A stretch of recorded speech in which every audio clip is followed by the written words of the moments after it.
And welcome to the Let's Eat Grandma Career Warrior podcast, where our goal is not only to help you land your dream job, but to help you live your best life.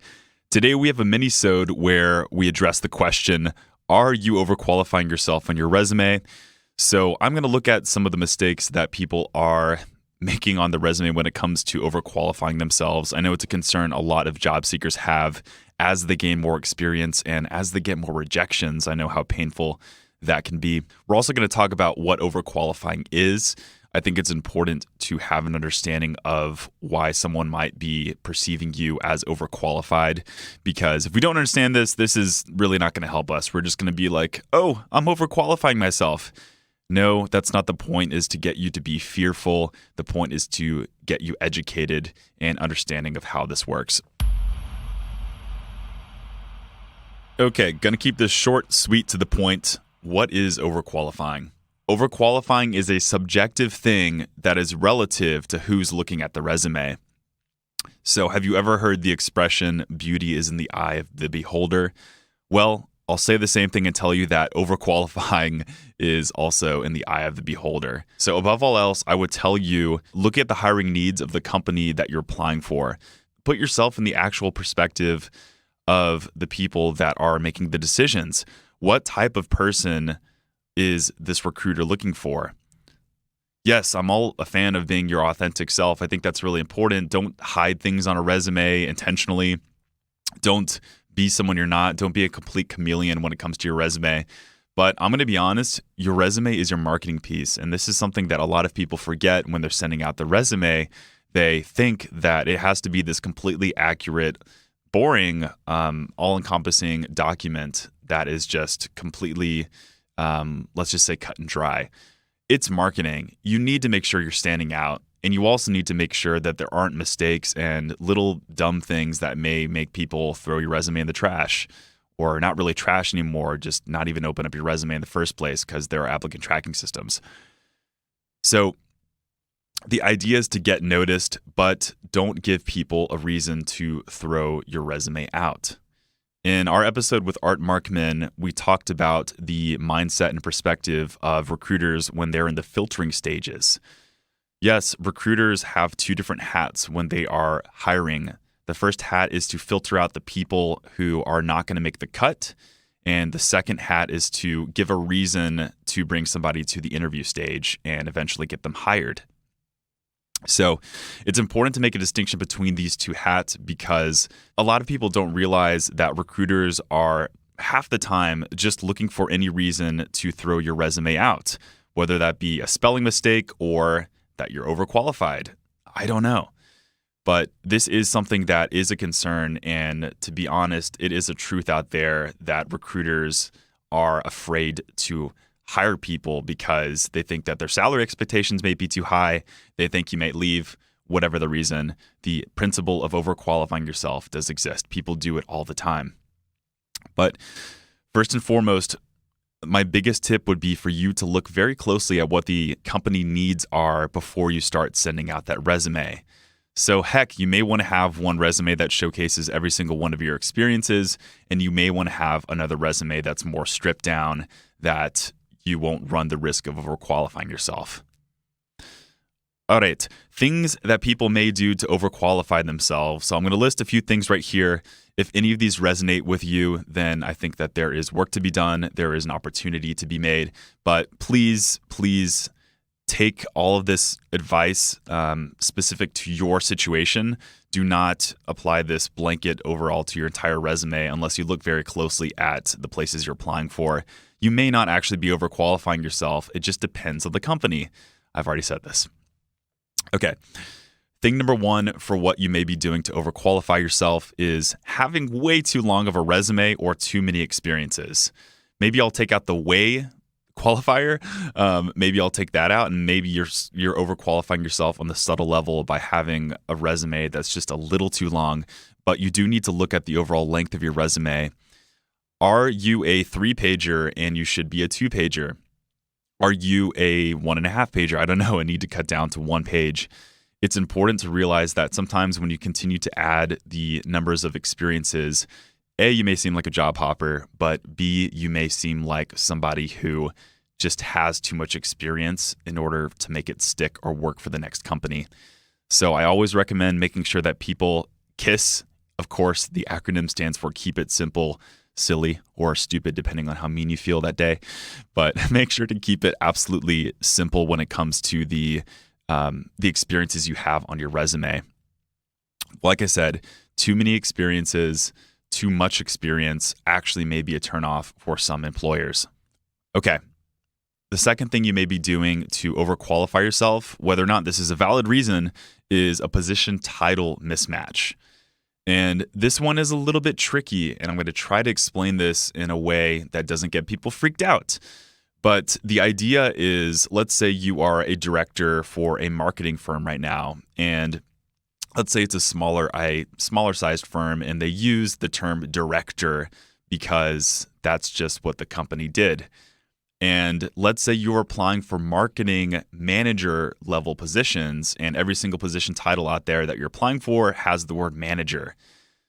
The recruiter that may not understand you or your specific situation may see that director position title and say, this person's overqualified, or this person was a director. Why is he applying for manager level positions? I'm just going to find the resume that has the manager level positions. So the reason that this gets people freaked out is because you can't help it. You really can't help it if your title is director level, and you can't help it if you are applying for the same tier positions. I had a few clients actually that were VPs, and they were applying for director level positions. It's the same concept. I've had clients that have had the title ninja, and they were applying for coordinator positions. Doesn't matter what it is.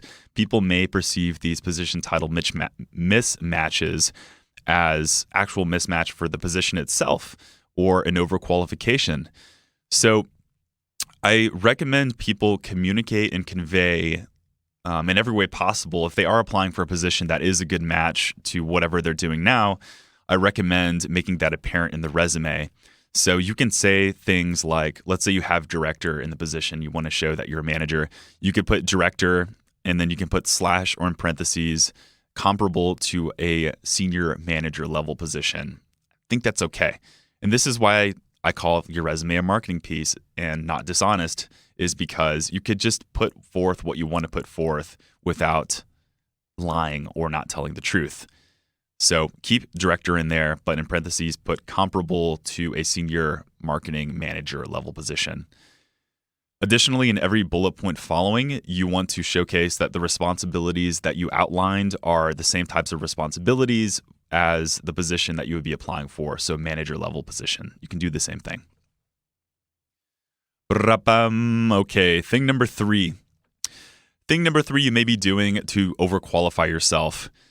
This one's going to really piss a lot of you guys off, but I need to say it because I know there's a small percentage of you who still do this, and I'm sorry. But including your zip code or actual address on your resume contact information may overqualify yourself. And the reason why, and this really blew my mind once I saw somebody post this on LinkedIn that recruiters did this, but some recruiters or hiring decision makers will plug in your zip code or your address to see what the average income level is for that zip code and use it as leverage for a salary negotiation. Or heck, they may even throw your resume out because they see your zip code. I've never met anyone who has said this out loud or talked about it, but I can definitely see this as something that's being done and as practice. I don't even recommend you include your residential address or zip code just for safety or security reasons anyway. But regardless, if you're doing this, it's a really quick and easy fix. Just remove this and include your city and state, and that's enough. Okay. Thing number 4, things that you may be doing to overqualify yourself. And this is probably the biggest and most substantive tip. And that is a scope mismatch of your bullet points, AKA this person is out of my league. Perhaps the impressive things that you've included on your resume are not within the same league as somebody that you're applying for.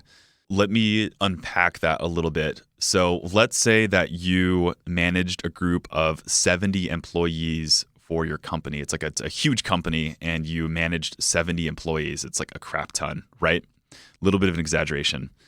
And let's say that the company you're applying for requires that you would manage a small team of 5 employees. I think that there is a mismatch there. And I'm not saying that just because you managed a team of 50 to 70 employees means that you can't manage a team of 5 to 7. In fact, it's quite the opposite. I'm sure it's much harder to manage a larger workforce. But sometimes when, like I said, when recruiters are trying to find reasons to throw out the resume, they may see that and be like, this person is operating with the big leagues and this person would expect a salary that's way too high that we just can't keep up with them.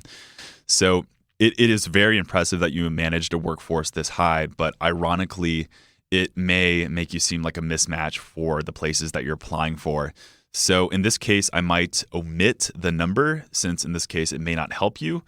I may say a group of employees and keep it vague, or I may take that bullet point and not highlight it. I might take that bullet point and put it towards the middle of the pack and not the very top, for instance. You need to think of any possible thing in your resume that may show a scope mismatch or a numbers mismatch.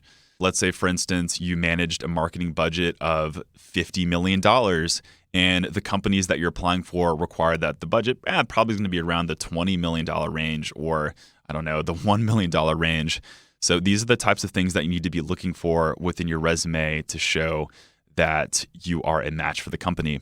Naturally, the next question for you might be, well, what do I include instead? Like I said, omitting can go a long way. And another thing that I might suggest is just to find any sort of commonality between your past experiences and the companies that you would be applying for. So numbers are good. It's always good to show context. It's always good to show accomplishments. But maybe you just need to kiss and keep it simple, stupid in your resume. And this could actually go a long way, ironically, right?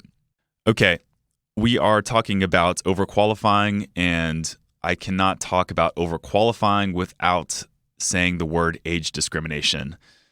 Yes, it is a dirty word, and it is a truth out there that people are discriminating based on the basis of age. It is not legal. It is a sad thing, and it's something that people do whether or not it's conscious. So I have to talk to some of the older job seekers here because it is a struggle that a lot of them go through. Years of experience overall, so let's say you've had a 20, 30-year career, that may overqualify yourself in it itself. And that's the sad part. It's not an easy answer to tell you what to do when it comes to trying to strip down how much experience you have overall, because on one end, it feels kind of messed up just to tell you, yeah, you need to make your resume seem like a young person. Like I think that's not really authentic. But at the same time, practically, I know that there really are recruiters and decision makers out there who are weeding out because you just may seem too old for them, sadly enough. So I'll qualify, kind of go in between and just tell you that you need to make the decision yourself of what route you want to play. If you want to hide your age, so to speak, that's fine. I'll tell you, all you got to do is make sure that you, cut down your older experiences, remove your graduation date. Totally fine. It's a thing. People are doing it more and more. And don't highlight how much experience you have. For instance, one thing I used to put in clients' resumes was has 25 years of experience doing blah, blah, blah. Now I tend to cut out that whole 25 number because I know that sometimes people do discriminate and say this person is probably overqualified for that reason. So just be wary, and I'll give you an episode recommendation on age discrimination, but know that sometimes these things go hand in hand.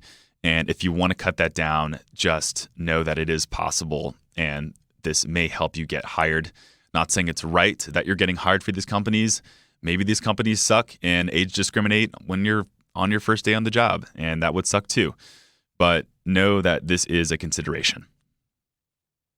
Okay, closing words of advice. Do a job posting audit. Look very closely at the places that you're applying for, and then tailor your resumes based on the companies you are applying for, because your resume is a marketing piece. Look at the resume yourself. Look at the place where you're applying for. Do you think it's a match? It's as simple as that. Do have 2 podcast episode recommendations of the Career Warrior podcast if any of this stuff interests you. Our age discrimination podcast is episode 11. And our 9th episode is another mini-sode that answers how long should your resume be. We talk about, should it be a 1-pager? Should it be a 2-pager? Well, it depends, and you'll find out how. So, ladies and gentlemen, this wraps up the Career Warrior podcast. So glad to have all of you listening. Make sure to connect with me on LinkedIn, and would love to hear from you. And for more on your job search, make sure to check out letseatgrandma.com. That's where you can find our blog, where we post the podcast show notes and so many more articles that will help you in your job search. You can also check out our resume services if you are interested in getting your resume professionally reworked. And please make sure to show us some love by jumping onto iTunes and leaving us a rating. The support from my fellow warriors will show the world how great this podcast is and help other people in their job search. Pay it forward. Thanks, guys, for being true warriors, and thank you for tuning in. I'll see you next week.